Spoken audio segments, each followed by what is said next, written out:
I think, Kat, if you want to move to the agenda slide, I can start that. Here's our agenda. It's going to be just 1 hour. We're already kind of starting with the welcome and introductions. Pretty soon here, I'm going to pass the mic to John Barnes, and then we can have Kat will be joining us for a presentation of this year's resource tracking report and the kind of the key messages and data from this year's report. After that, we'll go to a town hall conversation in which we ask a couple questions just to get the conversation started, and then we'll open up to Q&A from the community. And after that, we'll wrap up and sign off. And then about an hour after this call, you'll be receiving the official link and press release to the report. So just know that by coming here today, you're the first ones to see all this information and hear this exciting news. I do want to do one more logistics reminder in that because it's a meeting, I can't control the way that your screen is showing. So if you do want to change from gallery to speaker mode, you can toggle over the view button on the top right-hand corner of your screen, and that allows you to kind of change the way you're viewing things. But with that, it is my honor to introduce John Barnes, our Executive Director. Thanks, Sarah. Can everyone hear me okay? Good, okay. Well, greetings everyone. I'm really excited to be here. Excited that this is my last of many FCAA webinars, and extra excited to be releasing the data from our most recent version of our annual report, Philanthropic Support to Address HIV/AIDS. And we've done that for the last 20 years now. Thinking back over my time at FCAA, I was recalling that my first crisis at FCAA was that Chris Collins, who was then our resource tracking consultant, told me he'd taken a job at AMFAR and would be leaving us. Luckily, he left us in the capable hands of Erica Baer before we finally hired Kat and brought the project in-house about 6 years ago now. Under Kat's very capable leadership, we've made amazing strides in what's now a very granular analysis of global philanthropy for HIV. So I want to start out by thanking and applauding Kat for her really amazing work. I also can't let this moment pass without a few more thank yous. Fortunately, FCAA is a place where people come and stay for a while, and we've all benefited from that stability. Sarah Hamilton is FCAA's longest serving employee ever in her nearly 14 years. She's really raised the level of professionalism of our work and endeared hundreds of members and partners to us through her warmth and grace. Channing Wickham is the longest serving board chair in FCAA history, and his calm, steady leadership of the board, coupled with his consistent support of me as executive director, has really been invaluable both to me and to FCAA. So thanks to all of those folks. But now I want to turn to FCAA's newest face. Joining us on the call today, Mason Davis. Mason has been selected to be FCAA's 6th executive director, and he'll start his tenure in October. Between now and then, FCAA will be led by Sarah as interim director. I'm really pleased to count Mason as a friend and colleague and grateful for his years of service to the LGBT community as an advocate and a leader. His background will equip him well at the helm of FCAA and allow him to draw on years of carefully built relationships in human rights and philanthropy arenas. So I just want to ask Mason if you'd like to say a few words. Good morning and good afternoon and good evening, everybody. It is truly a delight and an honor to be able to join you today and to meet many of you for the first time. I am super grateful for John and Sarah and Kat and all the leadership and hard work they've done at FCAA, and I couldn't be more excited or pleased to be joining you all. I'm going to be starting a little bit at a time as try to do some transition with John and make sure that we're well represented at the International AIDS Conference, and then I'll be full-time, full throttle in October. Thanks,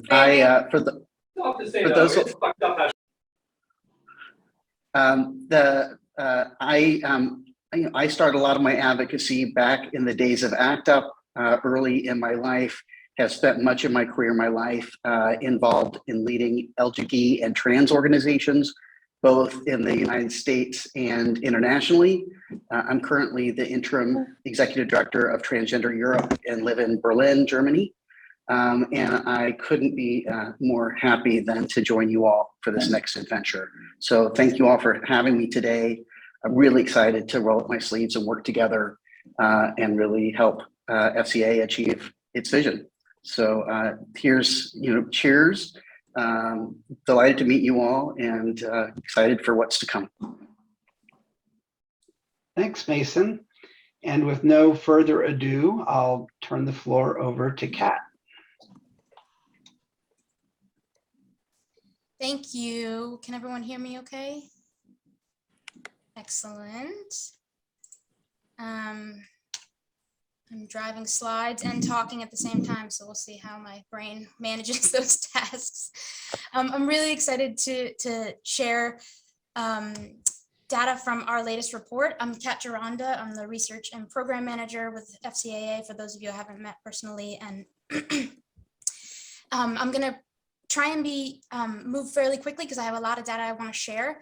But just as a reminder, we're looking at philanthropic HIV-related funding that was dispersed in the year 2020. Obviously, the first year of the COVID pandemic, which is significant. Also, the fact that its disbursements is significant, and I just want to highlight that. And before I dive in, I just want to get the juices flowing a little bit for our town hall conversation later. So I'm throwing this question out there for everyone, but I also just want to encourage you to think about any questions or comments and feedback you want to bring to the table for FCAA. So here's one question for you, how you might like to see FCAA respond to the changing landscape of HIV funding. And we'll hear from John and Mason a little later about that, but just to get you thinking before I dive in. Okay, so overall funding in 2020, HIV-related disbursements was just over $707 million. That number might look familiar because it's very similar to last year's number. We saw basically flat funding, or just a 1% increase from 2019. We tracked 323 funders, over 5,700 grants, going to almost 3,000 grantees in 2020. The headline again is that concentration at the top, something we've talked about a lot in previous years, but it's a little more exacerbated this year. Big news is that Gilead increased their funding by over 100 million. By over 100 million, topping the Gates Foundation for the first time ever. So Gilead is the #1 funder of HIV philanthropy this year, and Gates Foundation is going to be #2. This chart I think is really valuable, and I encourage you to look a little more closely at it in the report, but it shows funding from 2014 to 2020, and you see the gray bars and overall funding across the top. And then we've broken it down so you can see the top 2 funders and then all other funders. So Gates in green, Gilead in orange, and all other funders in blue. And you can see, Gates fairly steady over the years, Gilead increasing. And in 2020, something significant we noticed for the first time is that a single funder, Gilead's funding, is more than all other funders combined besides the Gates Foundation. And just that furthering of that concentration at the top that we're talking about. Although we did see stagnant funding, essentially, we did see a lot of activity under the surface, which I think I wanted to highlight with this chart here. So if you recall, in 2019, we had a $100 million disbursement from the Philip T. and Susan M. Reagan Foundation for HIV-related research that we tracked as a single disbursement in 2019. And one would think without that in 2020, we would have seen a big decline, but essentially Gilead's increased balanced out that difference. And so that's why we saw stagnant funding despite having that huge increase there. We did see some really positive changes that we want to highlight here. In 2019, if you recall, we benchmarked these categories as we thought they would be pivotal things to watch during the first year of COVID. And in 2019, what we were seeing were decreases to all of these categories. And so we flagged that as concerning and went back and revisited them in the 2020 report. And we saw increases to all of those categories. So some of them increasing beyond where they were previously, some of them just getting back to the level they were or not quite even. And so we saw 12% increase to general operating support, capacity building, 38% increase, advocacy, social services, as well as to key populations and BIPOC communities within the US, and all of the sort of subpopulations that are housed in there saw increases as well.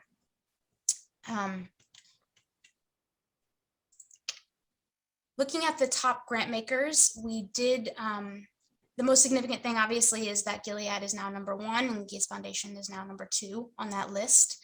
And the other story here is again, that concentration at the top. From this top 20 list, 92% of all funding came. And then from the top 2 alone, we saw 67% this year, which is significant, up from typically around 50% from the top 2 funders. So a big increase there and further concentration. One of the things we also wanted to think about was the impacts of COVID on data collection, and to understand if funders were moving away from reporting or moving away from the field entirely. And this isn't something we just started to think about. We've been trying to track and think about that over time. And so this is the first year that we tried to quantify that. We did identify 27 funders that aren't in this year's report. However, those aren't just funders that were in 2019 and were not in 2020. This is funders that have been moving away over the past 5 to 6, 7 years. And so we did a little breakdown to understand what was happening with those missing funders, and found that 63% of them just didn't report data. And again, not from last year to this year, but over the past 5 years, they've been moving away from reporting. Some of that is due to staff turnover, where we've lost a contact and haven't been able to engage in new contacts. Some of that is reporting that used to be online, and now they've shifted away from posting that, and we've not been able to make contact. We did find that 22% of those funders explicitly stated to FCAA that they're no longer HIV funders, so that either they've shifted away from HIV or they've shifted to a broader health justice framework, and they didn't feel like they could report HIV-related funding to us. And we found 11% stopped their grant-making programs, and 4% of them just made no HIV grants, although they didn't signify that they were moving away from HIV. A little bit on the public funding context. This is something we look at every year, and it stays fairly stagnant as well. Philanthropy is 2% of all HIV-related resources for low and middle-income countries. But we visualized it a little differently this year. We wanted to, instead of doing a pie chart, we wanted to look at this in a way where we could talk about that $29 billion 2025 annual target and think about that gap. So in 2020, total funding, total resources for low and middle income countries for HIV and AIDS was $21.7 billion. So we're seeing a $7.3 billion gap to reach that recommended $29 billion target by 2025. And obviously we know that philanthropy can't make that up at 700 million. And so thinking about, again, the role of philanthropy in this larger effort, right? To support advocacy, to get more public funding dollars there, and obviously to support those populations that aren't being reached by public funding dollars. We have a fairly significant section in the report on the geographic impact, and I've only pulled 2 images out that I wanted to highlight, so I encourage you to spend a little more time with that. We have this one, which is looking at a sort of world map and global regions. These are the regions as broken down by UNAIDS. And what we've done is pulled the percentage of people living with HIV in each of those global regions. And that's in the colored bar that corresponds with the region's color. And then compared that to philanthropic funding for each of those regions, which is in the white bar there. And so again, you can see Western and Central Europe and North America, UNAIDS talks about them as a combined unit, having received 6% of of people living with HIV and receiving almost 50% of all philanthropic funding dollars. And the large bulk of that is going to the US, to be clear. And then you see places like in Eastern and Southern Africa, where you have 55% of people living with HIV and only 23% of the funding dollars, and so forth. I will call out that we have a specific section that looks at funding to Eastern Europe and Central Asia and funding over time there, as that is one of the regions where we're still seeing new infections go up, one of only 2 regions in the world where we're seeing new infections rise. So again, encourage you to look a little more in the report at those areas. And then a similar map that we're looking at in the US, the regions of the US broken down, and we have the level of philanthropic funding, the percentage of philanthropic funding, to those regions in the black bar, and then the percentage of people living with HIV in the colored bar that corresponds with the region. And in the US, we see that the funding is a little more on trend with the prevalence, but you are still seeing gaps, obviously, in the US South. And you can see that a significant amount of funding within the US goes to the national level. So has a national focus for the grant, or goes to an organization for general operating support that's doing national level work rather than at the regional, state, or local level. I also just want to flag that we are doing a really exciting partnership with AIDSview, and that's where I pulled the prevalence data for this chart. We're looking at funding to the 57 ending the HIV epidemic jurisdictions, philanthropic funding to those jurisdictions, and then comparing that against AIDSview's epidemiological data, so we can think about the need and the funding to each of those jurisdictions, and hope to have some of that data posted on their website and work on some infographics together. So keep an eye out for more information on that project. Just a few more slides. We have here what we call intended use, or the strategy of the grant that we break down. And again, here a big change. For the first time ever since we've been tracking funding, research is not the top funded strategy. And that's fairly in line with the Gates Foundation not being the top funder as well. And we saw treatment and prevention move to those top 2 slots instead. We also saw advocacy at its all-time high, and it was a $13 million increase, but we've been tracking advocacy and it's been fairly steady at about $120 million for the last 4 or 5 years. So that is a significant bump this year. We saw that more than half of that advocacy related funding goes to the United States, and about a third of it goes to LGBT communities. And then again, for the first time, we introduced the COVID-19/emergency response category, and we tracked $66 million in funding for COVID-19. And a little more on that, just to kind of dive deep, and there's a whole section in the report on this, but it was about 9% of total HIV-related philanthropy that addressed COVID-19 efforts. And the way that we track that was, either the grant description explicitly stated that it was for COVID relief funds or something of that nature, or it was for PPE or helping online organizations move to an online remote platform. So something very explicitly COVID related, or if the funders signified that it was a COVID related funding grant. And so that's how it fell into that pool. We compared that 9% of HIV related philanthropy that addressed COVID towards overall philanthropy that addressed COVID as tracked by Candid, and found that that percentage was about 5%. So a little more attention to COVID in the HIV pool than in the overall philanthropy pool, in a small way. And this chart is really interesting.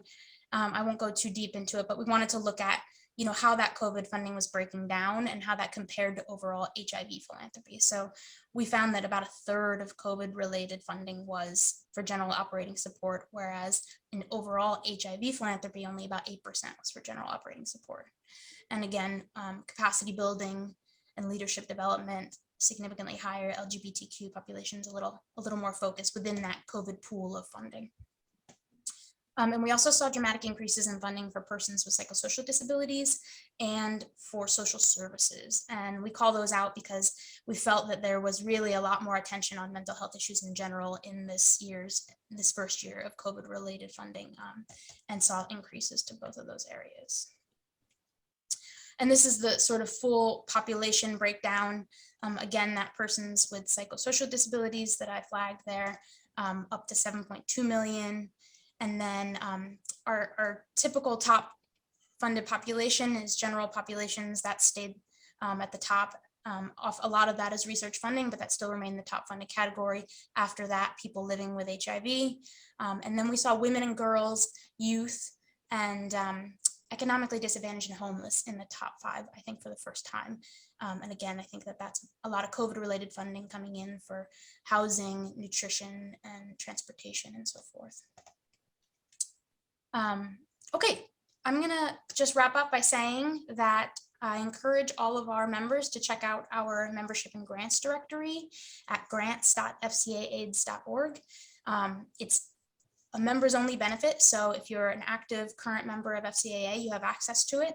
And we have currently 2018 and 2019 data in the directory, and we'll be adding 2020 data in the coming months. So look for a message for us saying that that's live, and you can log in. You can search by geographic location, you can search by populations, by strategy, you can even search by country income level to look at who's funding what, and then you can use the membership directory to connect with your peers if you're interested in partnering on anything like that. So I will stop there so we can move into conversation mode, and I'll bring Sarah on to moderate our town hall conversation. Thank you, Kat. And I want to pause and just have a round of kind of applause for Kat for the amazing leadership and dedication and just eye-crossing attention to detail that goes into this massive project that really does make all of our work kind of happen. So thank you to Kat for that amazing work and a really great presentation. And if you liked sort of the beautiful designs, in about an hour you will see the full thing, but I just wanted to call out sort of our design firm Brevity and Wit as well. That was really excellent to work with this year, and they are a woman of color run and founded firm, so we really encourage you to check them out as well. Next up on our conversation is our town hall conversation with John and Mason, which we're going to have a couple minutes to hear them react to some of this data. And then we'll open up for Q&A with everybody. But Kat, if you can go to the next slide for me. One thing we wanted to do before we started that conversation is bring up this image of the FCA program lifecycle. It was part of our 2021 annual review video that you may have seen a couple of weeks ago. And it's something that we came to after we launched the racial justice principles and racial justice and HIV philanthropy guiding principles in November. And we came to it because we realized sort of the way that work kind of originated and was nurtured was really an ideal way that FCA brings together our data and our programming and our advocacy. And we wanted to kind of illustrate it, particularly with an incoming executive director coming in to help to share the story of how we do our work. But we also wanted to illustrate the ways in which members engage and help guide that work. So for example, for the principles, that work started as a member design session at our 2018 summit. We then reinforced it with our data in 2020, looking at sort of HIV philanthropy for BIPOC communities as a starting point for that conversation. And then we brought funders together in a working group to kind of discuss that data and talk about next steps, through which came the principles. And right now we're in the phase of just talking about them and getting them out there in different communities. And then even today, Kat just presented a little bit of an update on sort of where funding for BIPOC communities in the US is. So it's just an example of how we continue to use the data to push forward our programming, but also use it in a way to measure progress and keep pushing us forward.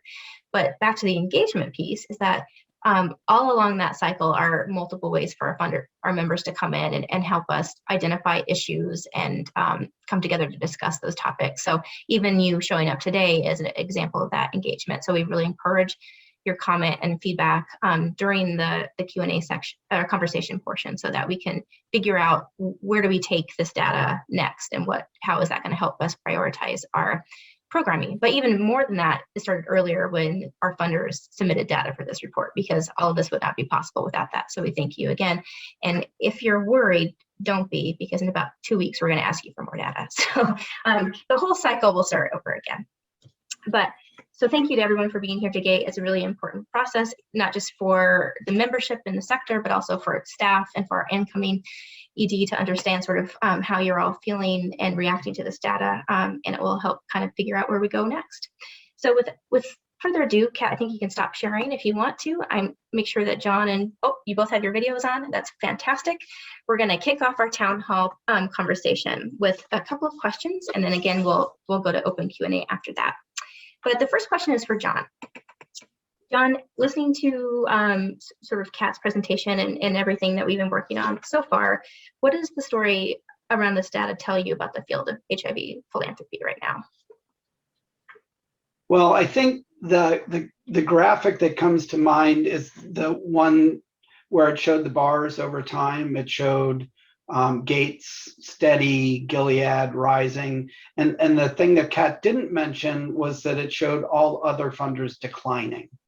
And that's been a pretty steady trend over at least my tenure at FCAA, and even before that. And we've got some significant funders declining or leaving completely, which creates, as we've been saying for over a decade, a real concentration of funding among a small number of funders. And while we're really grateful for the commitment of those funders, I'm very concerned about the vulnerability of the funding in the hands of so few funders, and concerned about that funders who stop funding HIV, whose stated reason for not funding HIV is, moving on to health access or broader interventions, that they don't continue to see funding HIV as a way of achieving those goals. And I find that very disturbing. I am heartened by the steadfastness of a lot of funders. There are a lot of funders who've been in the report for decades and are still there. And so I also want to thank and salute them at the same time, but kind of raise a warning bell about just how concentrated it's become.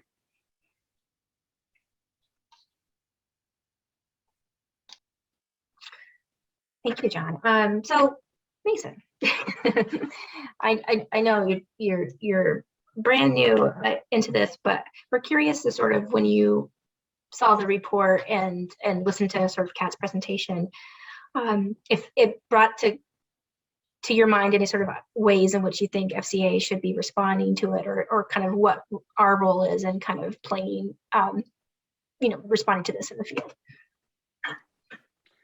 Yeah, I am very appreciative of the data. A lot of those numbers and trends I find super concerning, while others, it's great to see funders like Gilead stepping up, and we need more of that, clearly.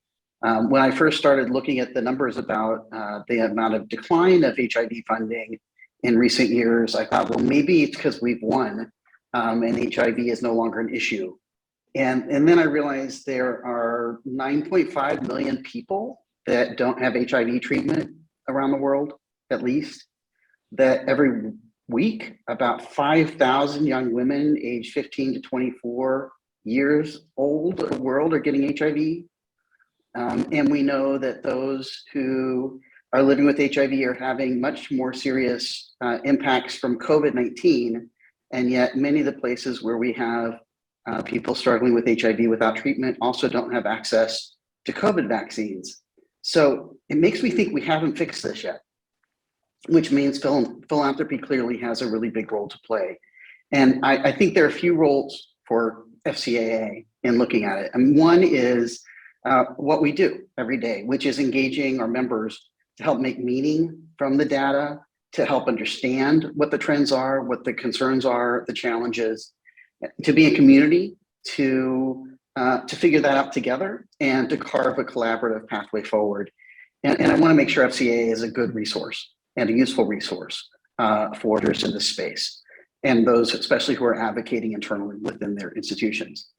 I also think there's a big role for us to play just in general in shining a light on this need to continue to fight the epidemic, especially in light of all the other issues that we're seeing, getting a lot of attention in the world these days, and especially among the funders that John was referencing. How do we make sure that funders who care about health in general, about human rights, about social justice, about gender equality, key populations, the global South, how do we make sure that they understand how HIV-informed philanthropy impacts the world work and can actually make it stronger and more effective? And then how do we then actually mobilize HIV-informed grant making to build on these lessons learned, and make sure that we are really funding collectively a robust and intersectional research advocacy agenda that is so critical this time. The slide that sticks out to me is the geographic impact slide. showing that in the United States, I know there's still a lot of need in the United States, especially in the US South, but looking at the other regions of the world and how much more need there is than funding, and how can we help address that disparity? I feel like there's a really important role for us to play in that. But I haven't started yet, so I'm sure I'll learn more.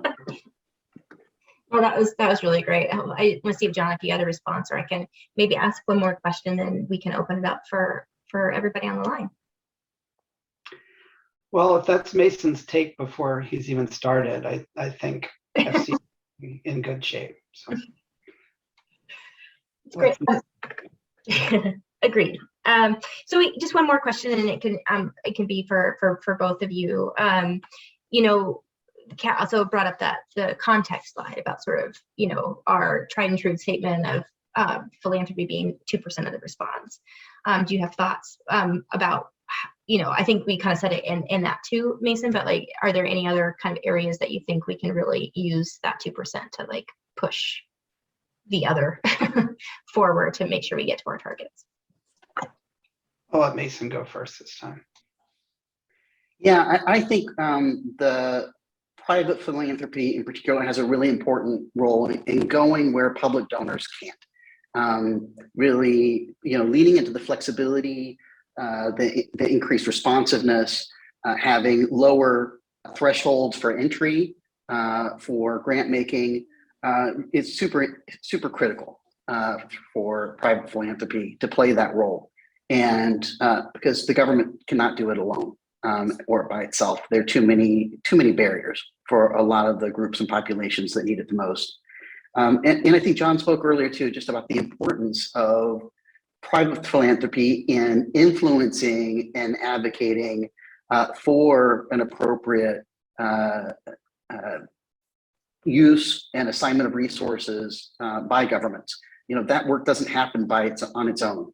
And so having outside players and donors pushing governments to make sure that the funding is getting out there, it's getting to the right places, that it's impacting key populations, and getting to regions and areas that are underrepresented. You know, we need private philanthropy to play that role. It may be 2%, but it's a big 2%.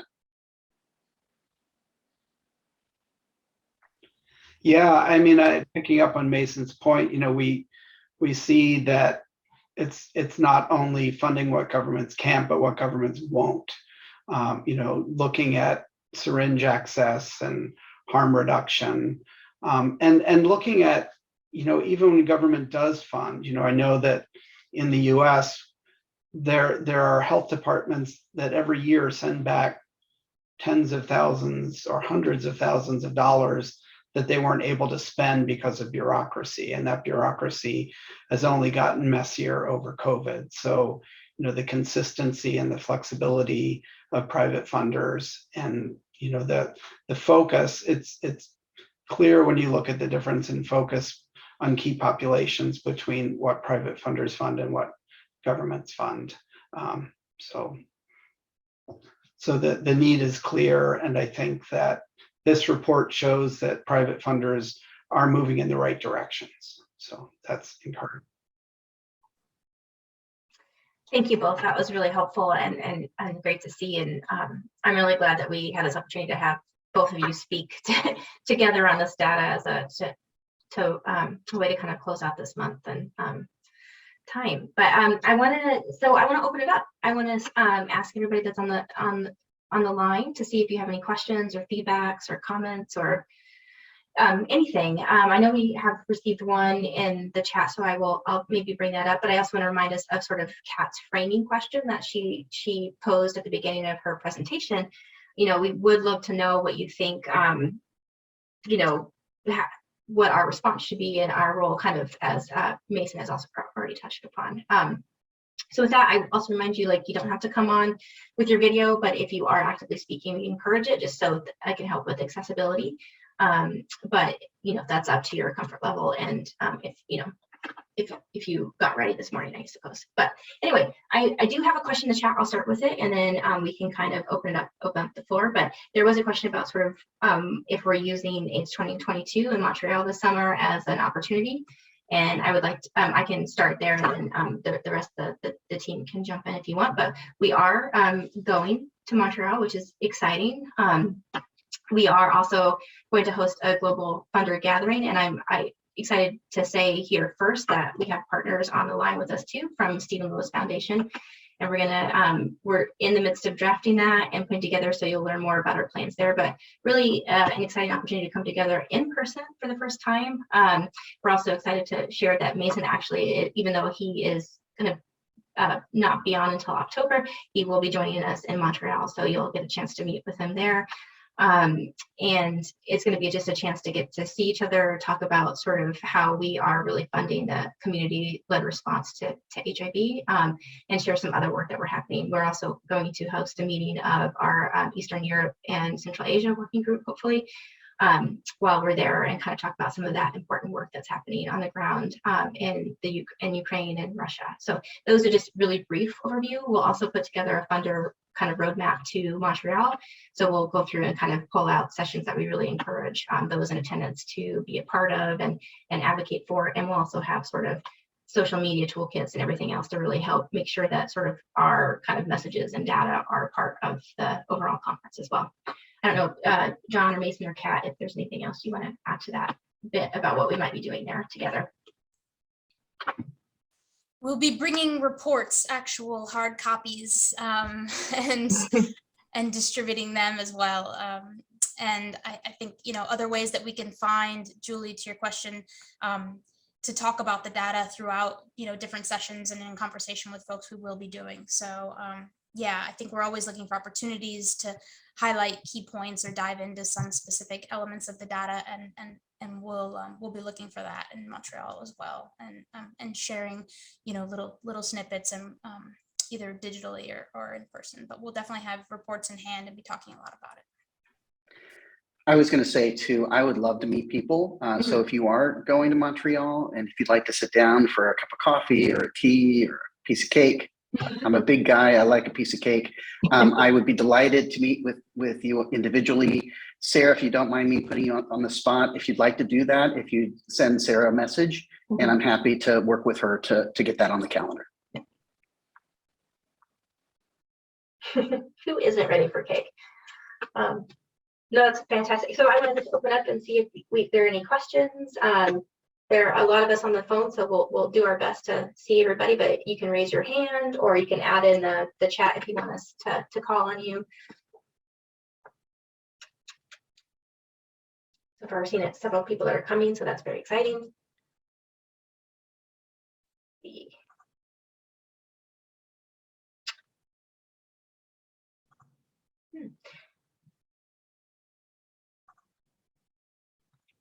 Scrolling, I didn't see any questions. Anyone, let's see here. Okay. I think we're all, oh, Kate has her hand raised, so I'm going to call on Kate. I'm always one to kind of get a conversation going, and nice to be here and welcome Mason, and to hear again about the resource tracking report.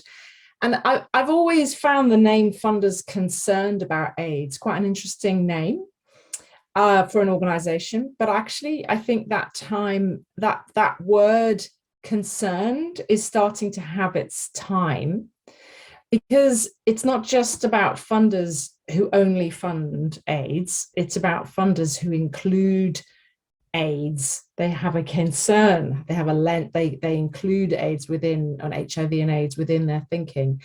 And I guess one of my questions is, how do we, well, not one of my question is, how do we reach those funders who may be concerned about AIDS, but may not be replying to the resource tracking report? How do we reach out to them? I'd be really interested to hear what other people think. Yeah, HIV informed funders. That's what we want. And I that's the question, because I feel like there's probably a much bigger resource out there which we're not tracking, and which we could be joining hands with more productively. Thanks.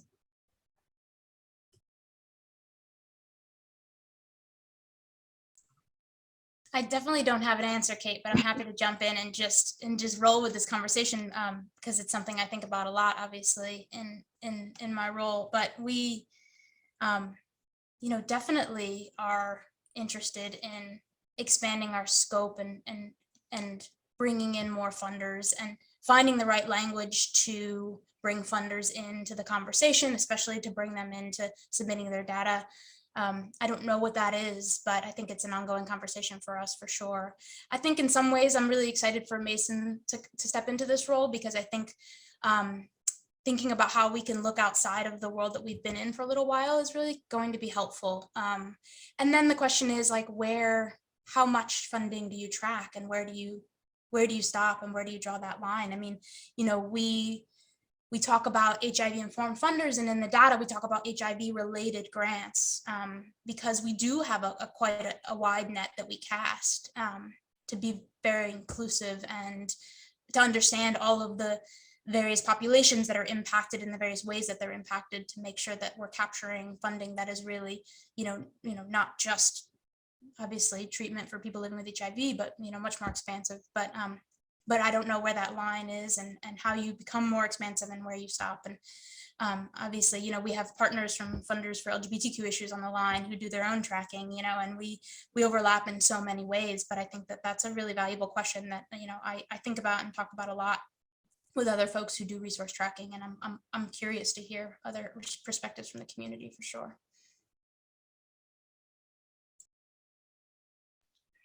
One kind of technical difficulty that we have that folks on the phone could help with in this regard is that often what happens is we lose our contact at an organization, and then we lose that entire organization.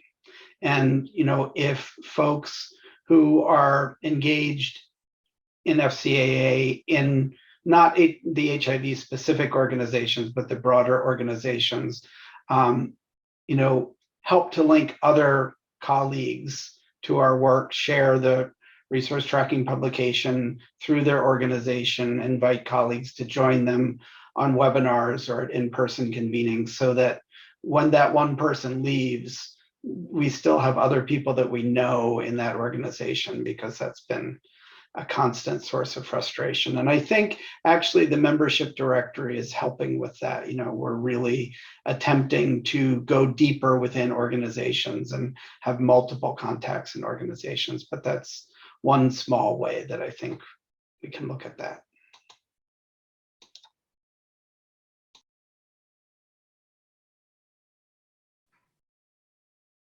I just want to say to John and to Sarah and Kat that I can't imagine our world of HIV-informed funders without this information, and what you bring to the field is so incredibly valuable, and the way that you have year after year made it more interesting, deeper, is such an accomplishment. And it's exciting to think about how we can go from here, but there's such an incredible base that you have created to work from, and I'm just so grateful for the countless hours that you spend, and also the relationships that you build over the years, so that the data does come in. So thank you for that. And John, at your last meeting, you leave big shoes to fill. I'm so excited to have Mason, and it feels so fortunate for FCAA to go from great leader to great leader, and to have another great leader in Sarah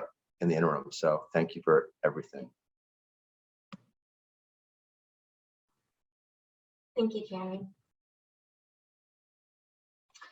I want to also highlight, kind of with all of these conversations, one thing, as the improvements to the data that have happened, and sort of Kat's leadership there, it always brings up more questions and opportunities for us to continue to figure out new ways to look at it and slice it. And I just wanted to recognize a comment in the chat around funding for harm reduction. And another ways that we can interact with our members is to have these conversations and to do kind of profiles and really figure out beyond the numbers what's really happening and how that funding is reaching communities, and particularly really trying to think through how we understand and analyze if it's really truly reaching communities in the way that we are talking about and advocating for. So I just wanted to look that up, and also, you know, if Christine, if you want to talk more about that, I welcome you to join us.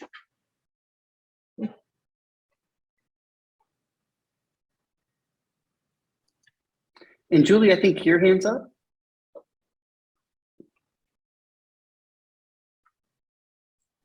I didn't know if Christine was going to say something. I didn't want to get in her way. No, you're okay. Okay.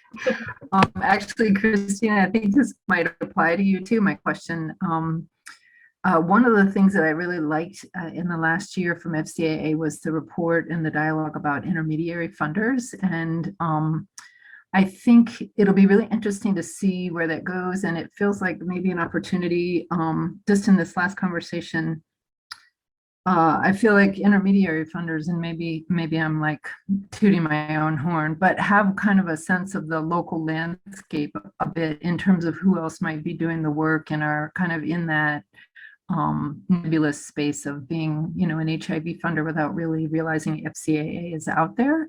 And so I'm just curious if you all want to reflect a little bit on your work there and what you're thinking in terms of any kind of upcoming ideas or convening around the intermediary stuff. So thanks. Thank you. I know, Paul Shabert, you had your hand up too, so I'm going to see if you want to ask a question, and then we can kind of respond to those pieces. Okay, I'll try to be brief. I hope everybody can hear me. Hello, everybody. My first name is Paul Gilbert, and I work for Red Umbrella Fund, which is a global fund for and by sex workers.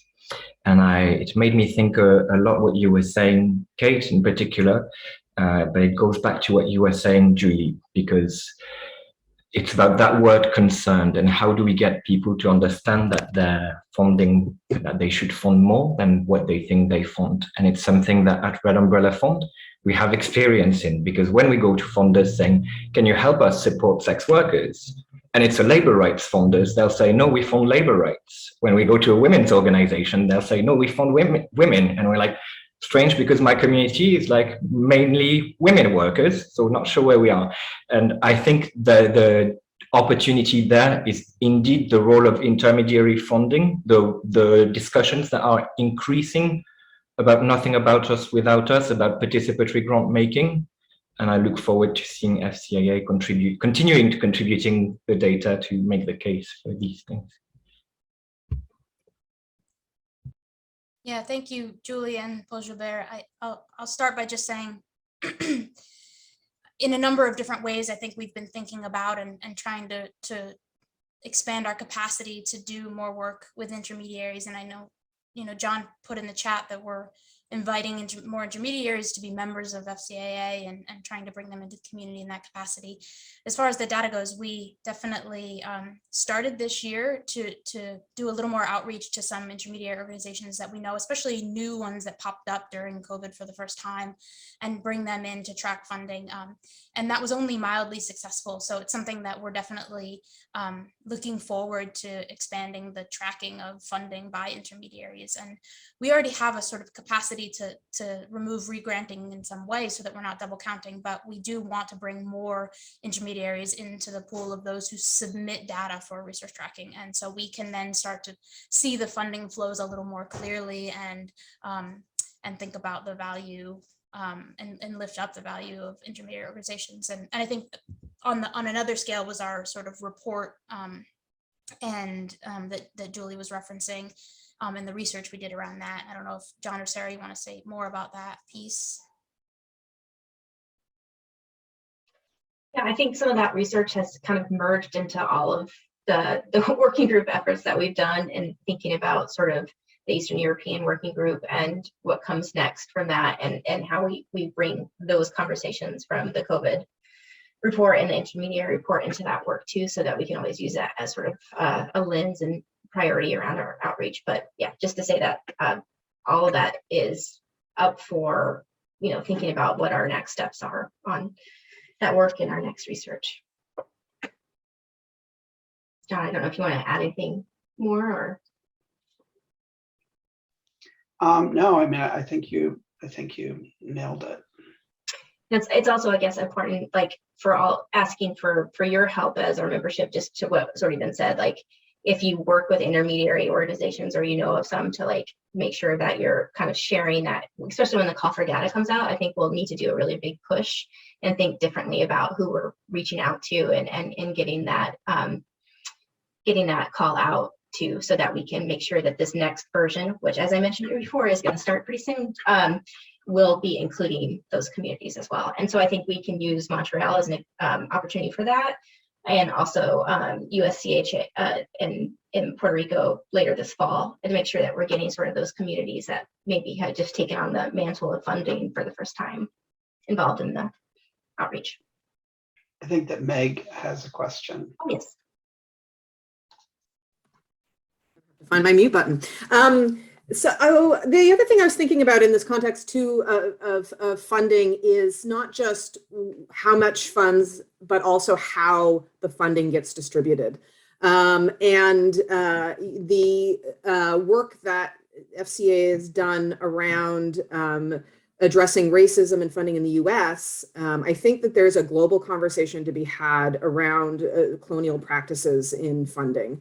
And so, you know, John, you talked about how private philanthropy has a flexibility that the government funders maybe don't have. And I think that I would never say that it's being done perfectly, but I think there's a lot of good examples of how funders within private philanthropy are working to try to shift some of the power in their granting and to work with partners to fund what they identify as their priorities. And so, you know, I think that question of not just what funding exists, but how it's being dispersed and where it's going is also an important question to be looking at and to be trying to advocate for change amongst funders, whether they're private philanthropic funders or government funders or UN funders. That larger conversation about colonialism in our work, I think, is a really critical one. Thank you. I want to note that we have about just a few minutes left. So I thought I would maybe kick it back to John as your final meeting to see if you have any closing thoughts, or if anybody wants to say anything. In the chat, I'm also going to send a link for everyone to see. We put together a kind of a kudo board with our board and kind of members. And I think if you just take a look at it, you can kind of see, like, one, appreciation for John's leadership, but also his amazing sense of humor, which we'll all very much miss, and just like the compassion and love that he's brought to this work over these almost 13 years. So I'll share that so everybody can see it, and then you can add to it too if you have additional messages, but the floor is yours, sir. Thanks. Yeah, I mean, this conversation really makes me regret that this is my last call. And, you know, I am so invigorated when I have the opportunity to see all of you and meet with all of you. And I've really missed that over the last couple of years. But I'm grateful for what we can have still been able to do, you know, through Zoom and whatnot. But I really feel like, you know, the first half of my career was all HIV. The second half was all philanthropy, and FCAA really kind of brought those worlds together. And, you know, I've done a lot of networking and spent a lot of time in philanthropic settings. And I'm always so glad to be able to come home to this group of people. It's such a warm and committed and caring and smart and compassionate group. And I love all of you, and I'm going to miss you all, and I'm going to look for ways to stay engaged. So if you have ideas for me about how I can do some great volunteer work, keep me posted. I'm going to be looking for opportunities, and you know, just keep up the amazing work. And Mason, you know, I'm going to be there for you in any way that I can to help you get started. And I'm really, really excited to see what you'll do with this amazing organization. Thank you. Thank you, John, and thank you to everyone for being here to be a part of this important and meaningful day. And thank you, Mason, for joining us both today and in the larger sense. And we're really excited to get to work with you and get to know you better. We will be announcing this officially on Tuesday, so you'll learn more about Mason and all of our plans starting next week. Until then, we bid you adieu from the amazing team at FCAA and all of our members. Again, another big shout out for Kat for this incredible report this year and ongoing work.